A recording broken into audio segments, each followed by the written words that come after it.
வணக்கம். இது அக்ஷரமக்ஷயம். இன்றைக்கி நாம் வாணி விகாஸ் 3வது லெவலில் 7வது பாடம் பார்க்க போகிறோம்.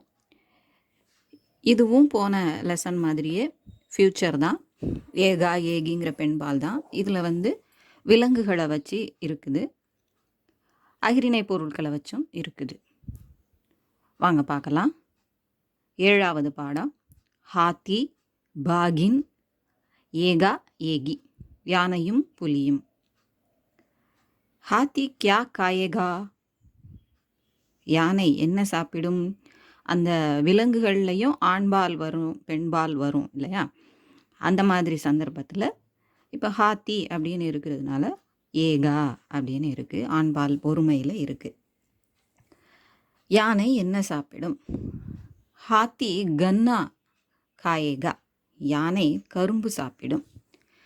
ஹிரன் கைசே தௌடேகா, மான் எவ்வாறு ஓடும்?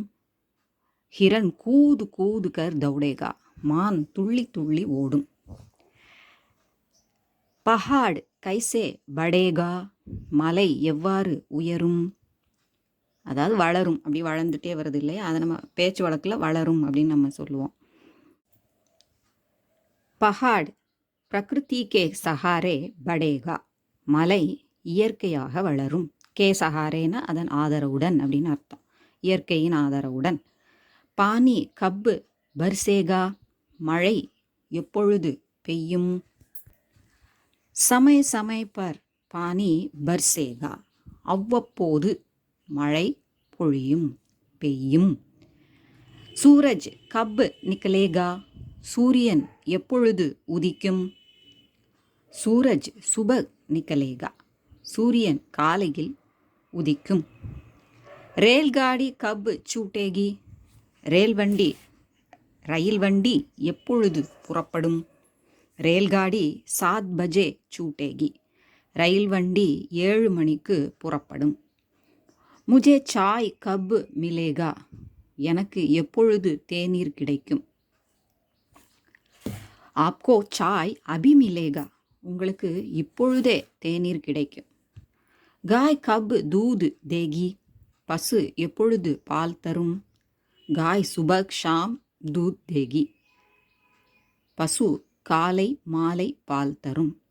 குத்தா கப் பௌங்கேகா, நாய் எப்பொழுது குரைக்கும்? குத்தா நயே வியக்தி கோ தேக்குக பௌங்கேகா, வியக்தி அல்லது ஆத்மி அப்படின்னு நம்ம சொல்லிக்கலாம். நாய் புதியவரை கண்டால் குரைக்கும். சமய கப் ருக்கேகா, நேரம் எப்பொழுது நிற்கும்? சமய கபி நஹி ருக்கேகா, நேரம் ஒரு பொழுதும் நிற்பதில்லை. சமய சப்சே பல்வான் ஹை, காலம் பலம் வாய்ந்தது. சப்சே பல்வான், அனைத்திலும் பலம் வாய்ந்தது, அனைத்தையும் விட அப்படிங்கிற அர்த்தத்தில் இருக்கு.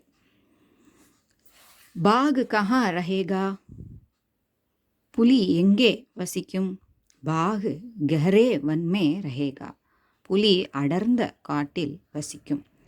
கனே அப்படின்னா அடர்ந்த அப்படிங்கிற ஒரு அர்த்தம் இருக்குது. கஹரேனா காட்டுக்கு உள்ள நல்லா நடுவில் இருக்கு இல்லையா, அதனால அடர்ந்த அப்படின்னு, எந்த இடத்துல நெருக்கமாக இருக்கோ அந்த இடத்துல, ஆழ்ந்த அப்படிங்கிற அர்த்தத்தில் இருக்குது. டீப் ஃபாரஸ்ட்டு நம்ம இங்கிலீஷில் சொல்கிறோம் இல்லையா, நடுக்காட்டில். லேக்கன் சாமக்ரியா, எழுது பொருட்கள், ஸ்டேஷ்னரி. பென்சில், கலம் பேனா, ஸ்கேல் மாப்னி அளவுகோல், ரப்பர் அழிப்பான், ஷியாம்பட் கரும்பலகை, ரேக்கித் காகஸ் கோடு போட்ட காகிதம், ரூல்டு பேப்பர் இல்லையா, ரூல்டு ஷீட். பர்கால் கவராயம், காம்பஸ். கோந்து பசை, கம். தபாத் மைக்கூடு, இங்க் பாட். கலம்தான் பேனா தாங்கி, பென் ஸ்டாண்ட். இது உங்களுக்கு உபயோகமாக இருந்திருக்கும்னு நினைக்கிறேன். அடுத்த பாடத்தோட அடுத்த வீடியோவில் பார்க்கலாம். பிடிச்சிருந்தா லைக் பண்ணுங்கள், ஷேர் பண்ணுங்கள், சப்ஸ்கிரைப் பண்ணுங்கள். சப்ஸ்கிரைப் பண்ண எல்லாருக்கும் நன்றி. வணக்கம். தன்யவாத்.